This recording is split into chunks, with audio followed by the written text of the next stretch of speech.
ఈ కథ క్షేత్రం వద్దున ఎన్ని పూజలు ఎన్ని లోబులు వచ్చినా ఒక్క ఆడవాళ్ళ తాడవ కొరకై ఈ కథ క్షేత్రం వద్ద చేరినా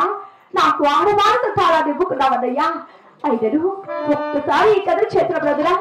ఈ కథ బాబుల చుట్టూ తిరిగి ఒక్కోటి దేవతలు మా అన్నగారిని ఏడవలని తలిచినా కూడా నా భక్తి మెచ్చి ఆడవాళ్ళ తాళాన్ని ఇచ్చినో ఏవో కదా అలాగే తలిచి చూసేది కాక గోవిందనారాయణ వైకుంఠమాత అన్న దిగిరా